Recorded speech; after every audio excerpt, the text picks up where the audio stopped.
ಆಶೀನರಾದ ಎಲ್ಲ ಗುರುಬಂಧುಗಳಲ್ಲಿಯೂ ಹಾಗೂ ಕಮಲಮ್ಮಕ್ಕನಲ್ಲಿಯೂ ದೇವಮ್ಮಕ್ಕನಲ್ಲಿಯೂ ನನ್ನ ವಂದನೆಗಳನ್ನು ತಿಳಿಸುತ್ತಾ, ಸುಖ ಸ್ವರೂಪರೇ ತಮ್ಮೆಲ್ಲರಲ್ಲಿಯೂ ನನ್ನ ವಂದನೆಗಳನ್ನು ತಿಳಿಸುತ್ತಾ, ಇಲ್ಲಿವರೆಗೂ ಕಾಮ ದಹನದ ಬಗ್ಗೆ ಸಾಕಷ್ಟು ಅನುಭವದ ವಿಚಾರಗಳನ್ನ ತಾವೆಲ್ಲ ಕೇಳಿದ್ರಿ. ನಿನ್ನೇನು ಕೇಳಿದ್ರಿ, ಮೊನ್ನೇನು ಕೇಳಿದ್ರಿ. ಆ ಕಾಮವನ್ನ ಜಡ ಅಗ್ನಿಯಿಂದ ಸುಡಾಕ್ ಬರುವುದಿಲ್ಲ. ಕಾಮನಿಗೆ ರೂಪ ಇಲ್ಲ. ಅದಕ್ಕೆ ರೂಪ ಕೊಟ್ಟು ನಾವು ಅದನ್ನು ಬೆಂಕಿಯಾಗಿ ಸುಡಾಕ್ ಹೊಂಟೇವು ಜಡ ಬೆಂಕಿಯಲ್ಲಿ. ಆ ಜಡ ಬೆಂಕಿಯಿಂದ ಅದು ಕಾಮ ಸುಡ್ಲಾರ್ದು. ಅದಕ್ಕೆ ಅದು ಅಜಡವಾದಂತ ಏನು ಬಯಕೆಗಳದಾವಲ್ಲ, ಅದಕ್ಕೆ ಏನ್ ಬೇಕಾಗೈತಿ ಅಂದ್ರ ಜ್ಞಾನನ ಬೇಕಾಗೈತಿ, ವಿವೇಕನ ಬೇಕಾಗೈತಿ. ಅದು ವಿವೇಕದ ಹೊರತಾಗಿ ಅದು ಬೇರೆ ಎದರಿಂದನೂ ಸುಡುದಿಲ್ಲ. ಅದು ಯಾವುದೇ ಕರ್ಮ ಮಾಡೋದ್ರಿಂದನೂ ಕಾಮ್ ದೂರ ಆಗುದಿಲ್ಲ. ಅನ್ನಾರು ಹೇಳಿದ್ರಲ್ಲ, ನಾವು ಪ್ರತಿಯೊಂದನ್ನು ಒಂದು ಕಾಮನೆಯನ್ನು ಇಟ್ಟುಕೊಂಡು ದೇವಸ್ಥಾನಗಳನ್ನ ನಿರ್ಮಾಣ ಮಾಡಿವು, ದೇವರನ್ನ ನಿರ್ಮಾಣ ಮಾಡಿವು. ಕಾಮನ್ನ ಇಟ್ಕೊಂಡದ ಉದ್ದೇಶ ಎದಕ್ ಇಟ್ಕೊಂಡೇವ ಅಂದ್ರೆ ನಮ್ಮ ಮನ್ಯಾನ ಇವನು ಕಳ್ಕೊಂಡಾಕ ಪೀಡೆಗಳನ್ನ ಕಳ್ಕೊಂಡು ಸಲುವಾಗಿ ಕಾಮನ್ನ ಮಾಡ್ಕೊಂಡು ಅದಕ್ಕೆ ಒಂದು ಮೂರ್ತಿಯ ರೂಪವನ್ನು ಕೊಟ್ಕೊಂಡು ಇದು ಕಾಮ ಕಾಮ ಅಂತ ತೋರ್ಸಾಕ್ ಹೊಂಟೇವು. ಕಾಮನಿಗೆ ಆಕಾರ ಐತೆ ಹಿಂಗ, ಬೈಕೆಗಳಿಗೆ ಆಕಾರ ಐತೆ ಹೆಂಗೋ, ಇಚ್ಛೆಗಳಿಗೆ ಆಕಾರ ಐತೆ ಹೆಂಗೋ. ಯಾವ್ದು ಆಕಾರಕ್ಕೆ ಇಲ್ಲೋ ಅದನ್ನ ಆಕಾರ ಕೊಟ್ಟು ನಾವು ಏನ್ ಮಾಡತ್ತೇವ ಅಂದ್ರ ಹೊರಗೆ ತೋರಿಕೆ ಒಳಗೆ ಅದನ್ನ ಕಳ್ಕೋಬೇಕು, ಸುಡ್ತೇನಿ, ನಾಶ ಮಾಡ್ತೇನಿ ಅಂತ ಪ್ರಯತ್ನ ಮಾಡತ್ತೇನೆ. ಆಯ್ತು, ಅವತ್ತೊಂದಿನ ಸುಟ್ಟು ಬಿಟ್ಟು ಹೋಗ್ಬಿಡ್ತಾ ಹೆಂಗ. ಇಚ್ಛೆಗಳ ದೂರ ಅದವ ಹೆಂಗ.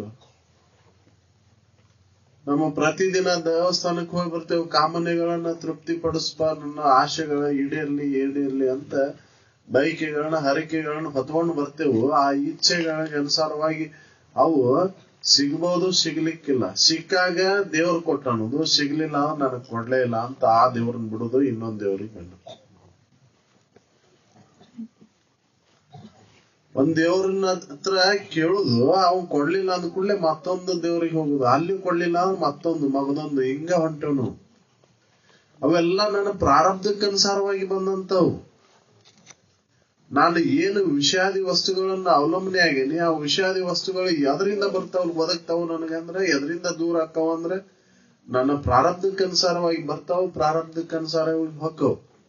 ಅವನು ಯಾವುದೇ ದೇವ್ರ ಹತ್ರ ನೀವು ಕಲ್ಪನೆ ದೇವ್ರ ಹತ್ರ ಕೇಳೋದ್ರಿಂದ ಅಲ್ಲಿ ಬೇಡೋದ್ರಿಂದ ಅಲ್ಲಿ ನಿಮ್ಮ ವಿಷಾದಿ ವಸ್ತುಗಳು ಬರುವುದಿಲ್ಲ. ಇದನ್ನ ನಾವು ಗಟ್ಟಿಗೆ ತಿಳ್ಕೊಬೇಕಾಯ್ತು. ಇದನ್ನ ಗಟ್ಟಿಗೆ ತಿಳ್ಕೊಂಡಾಗ ಈ ಕಾಮನೆಗಳನ್ನ ಸುಡಾಕ್ ಸಾಧ್ಯ ಐತಿ. ಹೊರಗಿಲ್ಲ, ಅವು ಒಳಗದವ್, ನನ್ನೊಳಗದವ ಆ ಬೈಕೆಗಳನ್ನೋದು. ಆ ಬೈಕೆಗಳನ್ನ ಕಳ್ಕೊಂಡಾಗ ನಾನು ಏನು ವಿವೇಕವಂತನಾಗ್ಬೇಕಾಗೈತೆ ಅನ್ನುವಂತ ಸದೀಚ್ಛೆ ಉದಯ ಆಕೈತಿ. ಎಲ್ಲಿವರೆಗೆ ಮೌಢ್ಯ ಒಳಗೆ ನಾವು ಕುಂತು ಇದ್ರೊಳಗೆ ಮೌಢ್ಯದೊಳಗೆ ನಾವು ಸುಖವನ್ನು ಹೊಂದಬೇಕು ಅಂತ ಪ್ರಯತ್ನ ಮಾಡ್ತೇವೆ, ಅಲ್ಲಿವರೆಗೂ ನಮ್ಮ ಕಾಮನೆಗಳು ದೂರ ಆಗುದಿಲ್ಲ. ಮೌಢ್ಯ ಆಚರಣೆಗಳನ್ನ, ಮೌಢ್ಯ ತಿಳುವಳಿಕೆಗಳನ್ನ ಕೈ ಬಿಟ್ಟು ಸದ್ ವಿಚಾರ ಕಡೆ ಲಕ್ಷ್ಯ ಕೊಟ್ಟಾಗ, ವಿವೇಕ ಕಡೆ ಲಕ್ಷ್ಯ ಕೊಟ್ಟಾಗ ಈ ಕಾಮನೆಗಳನ್ನ ಬಯಕೆಗಳನ್ನ ದೂರ ಮಾಡ್ಕೊಳಕ್ ಸಾಧ್ಯ. ಅದಕ್ಕಾಗಿ ದೋಷಗಳದಾವಲ್ಲ, ಅಂತಃಕರಣದಲ್ಲಿ ದೋಷಗಳು, ಅದಕ್ಕೆ ಹೇಳಿದ್ರಲ್ಲ ಎಂತಲೇವನೋ ಅವೆಲ್ಲ ದೂರ ಆಗ್ಬೇಕಾಗೈತಿ. ದೋಷಗಳು ಕಾಯ ವಾಚ ಮನಸ ಅದಾವಲ್ಲ, ಆ ದೋಷಗಳನ್ನ ಕಳ್ಕೊಳ್ಳೋ ಸಲುವಾಗಿ ನಾವು ತಪಸ್ಸನ್ನು ಆಚರಣೆ ಮಾಡ್ಬೇಕಾಗೈತಿ. ಯಾವುದರಿಂದ? ಒಳ್ಳೆಯ ಗುಣಗಳಿಂದ ತಪಸ್ಸನ್ನು ಆಚರಿಸಬೇಕಾಗೈತಿ. ಮಾಡಲಿಲ್ಲವೇ ತಪ ಮಾಡಲಿಲ್ಲವೇ ಕೂಡೆ ಸುಗುಣದೊಡನೆ ನೋಡಿ ತ್ರಿವಿಧ ಕರ್ಣದಲ್ಲಿ. ಶರೀರದಿಂದ, ವಾಣಿಯಿಂದ, ಮನುಷ್ಯರಿಂದ ಒಳ್ಳೆಯ ಗುಣಗಳನ್ನ, ಒಳ್ಳೆಯ ಕರ್ಮಗಳನ್ನ, ಒಳ್ಳೆಯ ಮಾತುಗಳನ್ನ ಆಡೋದ್ರಿಂದ ಸದ್ವಿಚಾರ ಕಡೆ ಲಕ್ಷ್ಯಕೈತಿ, ಸದ್ವಸ್ತುವಿನ ಕಡೆ ಲಕ್ಷ್ಯಕೈತಿ. ನಮ್ಮ ಸಣ್ಣ ದೋಷಗಳ ದೂರ ಆಗವಲ್ಲು. ನಮ್ಮ ಹೊಲನ ಕಸ ತಗೊಂಡೋಗಿ ಇನ್ನೊಬ್ರು ಹೊಲದ ದಂಡಿಗೆ ಇಟ್ಟು ಬರ್ತೇವ್ ನಾವು. ನಾವು ಹೊಲ್ದಾನ ಕಸ ತಗೊಂಡ್ ಹೋಗಿ ಬೀಜ ಇನ್ನೊಬ್ರ ಹೊಲ ಕಡೆ ಮಾಡ್ತೇವೆ, ಬಡ್ಡಿ ನಮ್ಮ ಹೊಲ ಕಡೆ ಮಾಡ್ಕೊಂತೇವೆ. ಅಂದ್ರೆ ಬೀಜ ಉದುರಿದ್ರು ಅವನ್ ಹೊಲ್ದಾಗ ಉದುರ್ಲಿ. ಅಂದ್ರೆ ನನಗೇನಾಗಿರಬಾರ್ದು, ಇನ್ನೊಬ್ಬರಿಗೆ ಆಗ್ಲಿ. ನನಗೇನಾಗಬಾರ್ದು ಅಂತ ಬಯಸ್ತೇನಲ್ಲ, ಅದನ್ನ ನಾ ಇನ್ನೊಬ್ಬರಿಗೆ ಮಾಡೋದು ಬಿಟ್ಟಾಗ ನನಗಾಗುದಿಲ್ಲ. ಅದು ನನಗೇನ್ ಬಯಸ್ತೇನೆ, ನಾನು ಎಲ್ಲರಿಂದನೂ ಹಿತ ಬಯಸ್ತೇನೆ ಅಂದ್ರ ನಾನು ಹಿತ ಮಾಡಕ್ ಪ್ರಯತ್ನ ಮಾಡಿದಾಗ ನನಗ್ ಹಿತ ಲಭಿಸ್ತತಿ. ಈ ಗುಣಗಳನ್ನ ಶರೀರದಿಂದ ಈ ಒಳ್ಳೆ ಕರ್ಮಗಳನ್ನು ಮಾಡಿ, ನೀನು ವಾಣಿ ಮುಖಾಂತರ ಒಳ್ಳೆ ಮಾತುಗಳನ್ನಾಡು, ಮನಸ್ಸಿನಾಗ ಒಳ್ಳೆ ಚಿಂತನೆಯನ್ನು ಮಾಡು.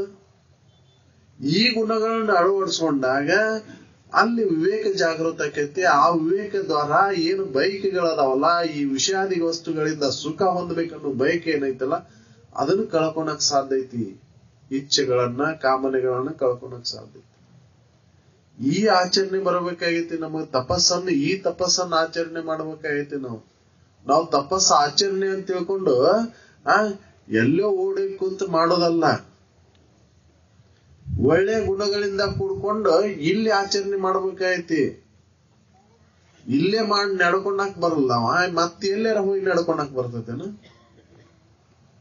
ಅದಕ್ ಮೊದ್ಲಿಗೆ ಇಲ್ಲಿ ನಡ್ಕೊಂಡಾಕ್ ಪ್ರಯತ್ನ ಮಾಡ್ಬೇಕಾಗೈತಿ. ನಮ್ಮ ವರ್ಗದವ್ರ ಕೊಂಡು ನಮ್ಮ ಮನ್ಯಾಗ, ನಮ್ಮ ಓಣ್ಯಾಗ ನಡ್ಕೊಂಡಾಗ ಇನ್ನೊಬ್ರು ಕೂಡ ನಡ್ಕೊಂಡಾಕ್ ಬರ್ತೈತಿ.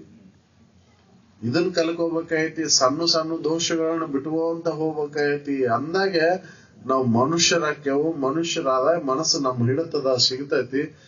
ಮನಸ್ಸು ಹಿಡತದ ಸಿಕ್ತಂದ್ರ ನಾವು ಮುಕ್ತರಾದೆವು. ಮನಸ್ಸ ನಮಗೆಲ್ಲಾ ಇದಕ್ಕೆ ಕಾರಣ ಆಗಿದ್ದು. ಬೈಕೆಗಳಿರೋದು ಎಲ್ಲ ಮನಸ್ಸಿನಾಗ ತುಂಬಿಕೊಂಡು ಕುಂತೇವು. ಅನೇಕ ಬೈಕೆಗಳನ್ನ ತುಂಬಿಕೊಂಡು ಕುಂತೇವು. ಎಲ್ಲದರಿಂದ ಸುಖ ಹೊಂದಬೇಕು. ವಿಷಾದಿ ವಸ್ತುಗಳಿಂದ ತೋರಿದಂತ ತೋರಿಕೆ ಮುಖಾಂತರ ಇದರಿಂದ ಸುಖ ಹೊಂದಬೇಕು ಅಂತ ನಾ ಪ್ರಯತ್ನ ಮಾಡತ್ತೀನಿ. ಯಾವ್ಯಾವುದರಿಂದ ಎಷ್ಟೆಷ್ಟು ಸುಖವನ್ನು ಕಂಡೇನಪ್ಪ ಅಂದ್ರ ಕೇಳಿದ್ರ ಯಾವ್ದ್ರಿಂದನೂ ಇಲ್ಲ. ಸಿಕ್ಕಿದ್ರೆ ನೀನು ಸಾವು ಬರುತ್ತನ ಅದನ್ನ ಕೂಡಿಟ್ಟಿದ್ರ ಒಂದು ಮುಟಿಗೆರ ಆಗಿ ಉಳಿಬೇಕಿತ್ತದು. ಉಳ್ದೈತನ ಅಂದ್ರೆ ಇಲ್ಲ ಇಲ್ರಿ. ಎಲ್ಲೈತ್ ಸುಖ?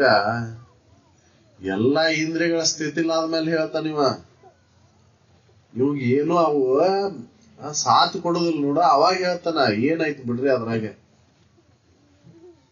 ವೈರಾಗ್ಯದ ಮಾತುಗಳನ್ನ ಅವಾಗ ಹೇಳ್ತಾನ. ಆದ್ರ ಅನುಕೂಲ ಆತಿ ಅಂದ್ರೆ ಹಲ್ಲು ಬಿದ್ದಿದ್ದು ಕಡ್ಲಿ ತಿನ್ನಕ್ ಬರ್ಲಿಲ್ಲ, ಆದ್ರ ಹಲ್ಲಿನ ಸಟ್ ಹಾಕ್ಸಿದ್ಮೇಲೆ ಕಡ್ಲಿ ತಿಂದೇನ ಅಂತ ಹೇಳ್ತಾನ. ಯಾಕಂದ್ರ ಅದ ಅನುಕೂಲ ಅದು ಅಲ್ಲ ತಿನ್ನಾಕ. ಅನುಕೂಲ ಅಲ್ಲ ಬಿದ್ದಾಗ ಬ್ಯಾಗ್ ಬಿಡ್ರಿಪ್ಪ ಅಂತ. ಹಂಗ ನಾವ್ ಏನ್ ಮಾಡಾಕತ್ತೇವ ಅಂದ್ರ ಅನುಕೂಲ ಆದ್ವು ಅಂದ್ರೆ ಮತ್ತೆ ಎರಗ್ತೇವ. ತೊರೆದರಲ್ಲಿ ಮತ್ತೆ ಎರಗದಿರ್ಪುದೇ ಚಂದಮಮ ಅಂತ ಹೇಳಿದ್ರು.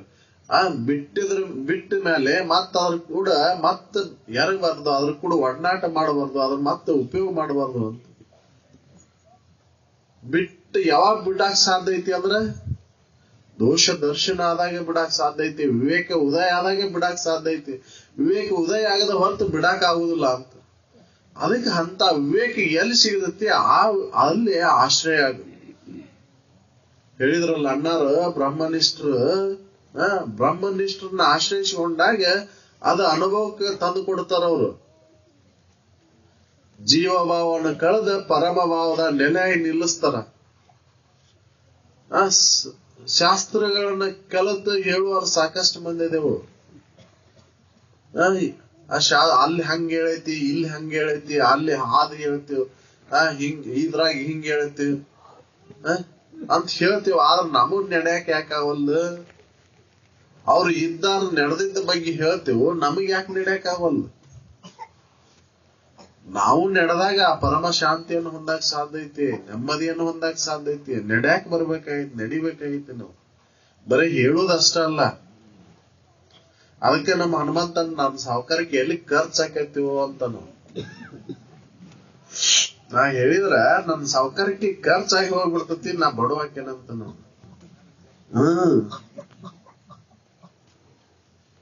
ಅದಕ್ಕೆ ನಾವು ಏನ್ ಮಾಡ್ಬೇಕಾಗೈತಿ ಅಂದ್ರೆ ದೋಷ ದರ್ಶನ ಮಾಡ್ಕೋಬೇಕಾಗೈತಿ. ಅದು ಎಲ್ಲಿ ಸಿಗತೈತಿ ವಿವೇಕ, ಅದಕ್ಕೆ ದೋಷ ದರ್ಶನಕ್ಕೆ ಕಾರಣ ಆಗ್ತಕ್ಕಂತ ವಿವೇಕ ಎಲ್ಲಿ ಸಿಗತೈತಿ ಅಂತ ಆ ಸ್ಥಾನದೊಳಗೆ ಹೋಗಿದ್ದು ಅದನ್ನ ಚೆನ್ನಾಗಿ ಕೇಳಬೇಕಾಗೈತಿ. ನೆರೆ ಕೇಳು, ಕೇಳಿದದನ್ನ ಅರಿದದನ್ನು ಮತ್ತ ಮರೆಯದಿರು, ಗುರುಪೇಳ ತೆರೆದಳು. ಅವಾಗ ಯಾವಾಗ ನೀವ್ ಆ ವಿಚಾರ ಗಟ್ಟಿ ಆಕೈತೋ, ಗಟ್ಟಿ ಆದಾಗ ಅದನ್ನ ವಿಷಯಗಳನ್ನ ತೊರೆಯಾಕ ಬರ್ತೈತಿ. ಗಟ್ಟಿ ಆಗದ ಹೊರತ ಆ ವಿಚಾರ ಗಟ್ಟಿ ಆಗದ ಹೊರತ ವಿಷಯಗಳಲ್ಲಿ ಮೋಹ ಬುದ್ಧಿಯನ್ನು ಇಟ್ಕೊಂಡು ಕುಂತೇವಲ್ಲ, ಅದನ್ನ ಬಿಡಾಕ್ ಆಗುದಿಲ್ಲ. ದೋಷ ದರ್ಶನ ಆದಾಗ ಬಿಡಾಕ್ ಬರ್ತೈತಿ. ವಿಷಯವನ್ನು ತೊರೆದ ನಿರ್ವಿಷಯದೊಳಗೆ ಕರೆಗೊಂಡು ನೀನೇ ಸುಖಿ ಅಪ್ಪೆ. ಯಾವಾಗ ನೀವು ವಿಷಯಗಳ ಮೋಹವನ್ನು ದೂರ ಮಾಡ್ಕೊಂತೀವೋ ಅವಾಗ ನೀನು ಬಂಧನಕಾರಿ ಅಲ್ಲವು. ನೀನು ಅವಾಗ ಸುಖಿನದಿ. ಅನುಭವಗಳೆಲ್ಲರೂ ಏನ್ ಮಾಡಿರ್ತಾರ, ಆ ವಿಷಯಗಳ ಮ್ಯಾಲಿನ ಮೋಹವನ್ನ ತ್ಯಾಗ ಮಾಡಿರ್ತಾರ. ಆ ಮೋಹ ದೂರ ಆದಾಗ ಅದರೊಳಗೆ ಇದ್ರೂ ಕೂಡ ಅವ್ರಿಗೆ ಯಾವ ಬಾಧಕನೂ ಆಗೋದಿಲ್ಲ. ಅವ್ರಿಗೆ ಅದ್ರಾಗಿದ್ರು ಏನ್ ಬಾಧಕ ಆಗುದಿಲ್ಲ. ನಿಜವನ್ನ ಅರಿದ ಯೋಗಿ ಹೇಳಿದ್ರಲ್ಲ, ಅವಾಗ ಏನು ಬಾಧಕನ ಆಗೋದಿಲ್ಲ. ಯಾಕಂದ್ರೆ ಅದ್ರ ಮ್ಯಾಲಿನ ಮೋಹ ಹೋಗೈತಿ. ನಾವ್ ಏನ್ ಮಾಡಕೊಂಡಾಗ ಅವ್ ದೂರ ಇದ್ರು ಕೂಡ ನಾವು ಅದ್ರ ಮ್ಯಾಲಿನ ಮೋಹವನ್ನು ಇಟ್ಕೊಂಡು ಸಮೀಪ ಇದ್ದಾವೆ. ನೀವು ಅವ್ರ ಮೋಹವನ್ನು ಕಳ್ಕೊಂಡು ಅದ್ರ ಸಮೀಪ ಇದ್ರು ಕೂಡ ಇರ್ಲಂಗದ. ಮೋಹನ ನನ್ನ ಬಂಧನಕ್ಕೆ ಕಾರಣ ಆಗೈತಿ. ಅದಕ್ಕೆ ಅಂತ ಮೋಹವನ್ನ ವಿವೇಕ ದ್ವಾರ ಕಳ್ಕೋಬೇಕಾಗೈತಿ. ಮಮಕಾರದಿಂದ ಇತರ ಮಿಕ್ಕಿನ ಬಂಧನ ಉಂಟೆ. ಮಮಕಾರದ ಹೊರತಾಗಿ ಇನ್ನೊಂದು ಯಾವ್ದೈತಿ ಬಂಧನ?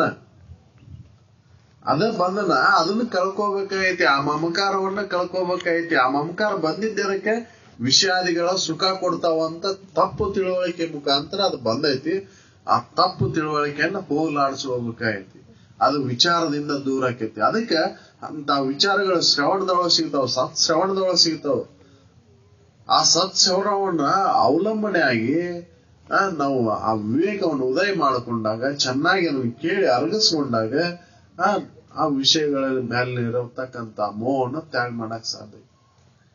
ಇದು ನಮಗ್ ಬರಬೇಕಾಗೈತಿ. ಅದಕ್ಕೆ ಅಡ್ಡಿ ಪಡಿಸ್ತಕ್ಕಂತ ಸಣ್ಣ ಸಣ್ಣ ದೋಷಗಳದಾವಲ್ಲ, ಅವ್ನು ಮೊದ್ಲೇ ಕಳ್ಕೋಬೇಕಾಗೈತಿ.